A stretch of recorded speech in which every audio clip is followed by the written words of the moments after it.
Bonne journée à l'écoute d'RMC, il est 7h43. Protège-t-on suffisamment les enfants des violences à l'école, dans le cadre du privé en particulier, des violences sexuelles, mais pas seulement. L'affaire Betaram prise au sérieux au sommet de l'État. Au gouvernement, Elisabeth Borne annonce hier le lancement d'une enquête administrative sur l'établissement catholique qui fait l'objet désormais de 200 plaintes pour violences sexuelles et physiques depuis des décennies. Mais au Parlement aussi. Bonjour Paul Vanier. Bonjour. Vous êtes député LFI du Val d'Oise, co-rapporteur de la commission d'enquête sur les violences dans les établissements scolaires. Après une inspection il y a un mois, Elisabeth Borne affirme que des témoignages d'élèves mettent en cause les agissements de 2 enseignants et elle annonce une nouvelle enquête. Est-ce que vous avez le sentiment que ça y est, on a pris la mesure de ce qui se passe dans l'établissement? Je dirais qu'Elisabeth Borne, elle a toujours un train de retard, mais mieux vaut tard que jamais. Enfin, il y a l'inspection générale qui ira à Betaram. Moi, je lui ai demandé de la diligenter, cette inspection, le 14 février dernier, il y a 2 mois. Donc c'est 2 mois de perdu, et ce temps perdu, c'est du temps qui expose les enfants à de potentielles violences. Donc je dis qu'en la matière, il faut agir fermement, rapidement, et qu'après l'inspection générale de Betaram se posera peut-être la question de la résiliation du contrat d'association de cet établissement. C'est un établissement qui est financé sur fonds publics très massivement et dans lequel ont été perpétrés pendant 60 ans des crimes atroces, violences physiques, violences sexuelles et des problèmes, des défaillances encore aujourd'hui jusqu'en 2024, des agressions sexuelles dans l'établissement dont les signalements n'ont pas été transmis par le chef d'établissement au parquet. Tout ça interroge, tout ça est grave. Vous parlez de résiliation du contrat, on parle d'un établissement privé catholique sous contrat. Vous enquêtez sur les pratiques répréhensibles au sein d'établissements scolaires dans tout le pays, mais c'est autant la qualité des contrôles que vous interrogez. On dirait qu'on a laissé ces écoles faire ce qu'elles voulaient. Oui, franchement, il n'y a pas eu, en matière d'établissement privé sous contrat, il n'y a pas de contrôle.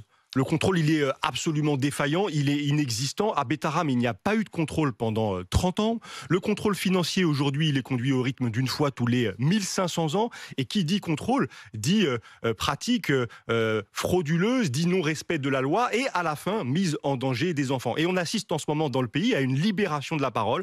On le voit dans plusieurs établissements. Exactement, dans le sud-ouest, dans l'ouest de la France, des collectifs de victimes qui se constituent, des victimes qui parlent, des victimes qui vont en justice. Et moi, je veux les encourager à le faire. Il faut parler, il faut là, ce matin, à d'éventuelles victimes qui nous écouteraient, vous leur dites il faut parler maintenant. Oui, parler. C'est un MeToo de l'école catho. Je dis parler pour identifier les agresseurs, pour les faire condamner. Et même si les faits que vous dénoncez sont prescrits, des enquêtes seront engagées et elles peuvent permettre d'identifier ceux qui ont violenté des enfants pour les empêcher de rééditer tout simplement. Alors je reviens à l'école, à l'institution Beau Rameau, c'est le nouveau nom de Betaram, parce que dans le même temps, vous poursuivez des auditions à la commission d'enquête sur les violences à l'école. François Bayrou vous répondra le 14 mai prochain.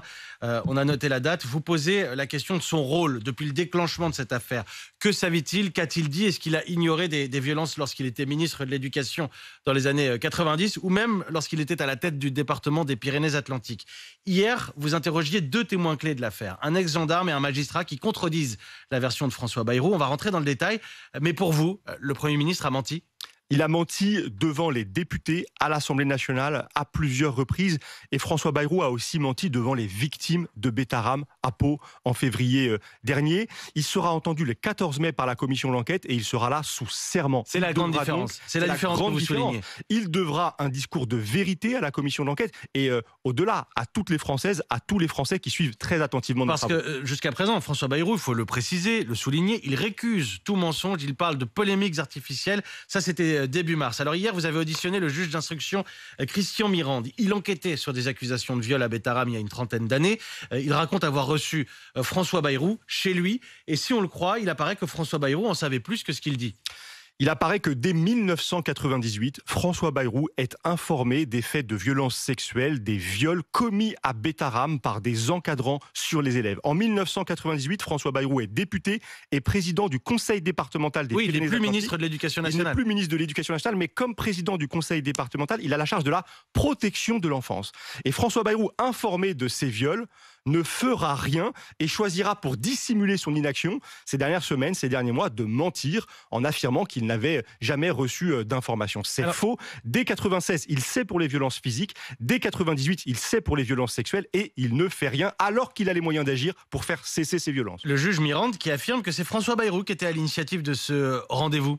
Exactement, c'est François Bayrou qui va voir ce juge. D'ailleurs, il y a une procédure judiciaire. Tout ça interroge aussi sur la façon dont François Bayrou, à l'époque, s'immisce dans des procédures judiciaires en cours. Et il va le voir parce que son fils, à François Bayrou, est scolarisé à Bétarame. François Bayrou est inquiet pour son fils. Il demande au juge si son fils a des raisons, s'il a des raisons de craindre des agissements contre lui. Et d'ailleurs, il ne se préoccupe que du sort de son fils, nous dit hier le juge Mirande. Donc François Bayrou savait. Il François sollicite Bayrou, le rendez-vous et il ne parle que du cas de son fils. il ne parle que du cas de son fils et à la fin, surtout, il ne fait rien. Alors, il y a un autre témoin clé de l'affaire, autre audition hier, celle d'un gendarme, ancien gendarme de la section de recherche de Pau, le gendarme Alain Hontan, qui lui raconte avoir voulu présenter un prêtre accusé de viol au juge Mirande en mai 98.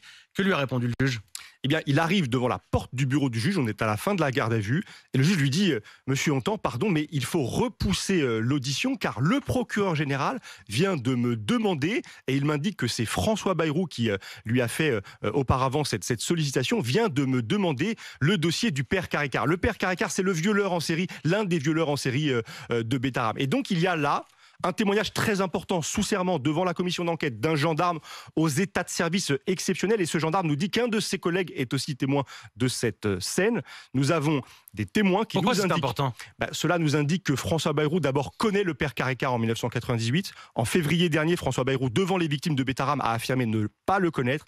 Et cela nous dit aussi que François Bayrou s'immisce dans une procédure judiciaire en cours à propos d'un homme accusé de viol sur mineur. Je veux dire que l'affaire Bétarame est probablement la plus grave affaire pédocriminelle qu'ait connue notre pays. Et donc les agissements de l'actuel Premier ministre de la France dans ces années 1990 posent aujourd'hui beaucoup de questions.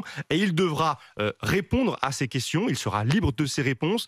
Mais il devra précision, il devra vérité à la commission d'enquête le 14 mai prochain. Il devra vérité aujourd'hui. Vous demandez encore sa démission, Paul Vannier ? Comme député d'opposition, je la demande dès lors que je suis certain que François Bayrou a déjà menti à plusieurs reprises aux députés. Et je ne peux pas accepter, dans une démocratie, que le Premier ministre d'un gouvernement mente aux parlementaires. Mais comme co-rapporteur de cette commission d'enquête, je poursuis mes travaux et j'auditionnerai François Bayrou avec ma collègue Violette Spilbout dans quelques semaines. Mes questions seront précises, mes questions seront factuelles. Elles seront nourries des auditions que nous avons conduites, des déplacements sur le terrain que nous avons menés. Et François Bayrou sera bien sûr libre de répondre. Alain Esquer est porte-parole des victimes du pensionnat catholique de Bétarame. Il va publier, co-signer à la fin du mois, un livre qui reprend l'expression que vous utilisiez, la plus grande affaire de pédophilie jamais révélée en France.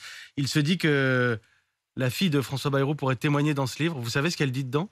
Non, je ne sais pas, mais ce que je sais, c'est qu'il y a dans le pays une onde de choc et qu'il y a une libération de la parole, que des gens se saisissent de ces enjeux. Il faut dire que la question des violences sur les enfants, c'est une question de masse. Ce sont des centaines de milliers, des millions d'enfants qui ont été victimes de violences physiques ou sexuelles. Et donc ce sujet, il l'intéresse, il l'interroge directement ou indirectement tous nos compatriotes. Merci Paul Vannier, député LFI du Val d'Oise, co-rapporteur de la commission d'enquête sur les violences dans les établissements scolaires. Merci d'être venu répondre à nos questions et éclairer nos auditeurs sur l'avancée de cette commission d'enquête justement. Il est 7h51.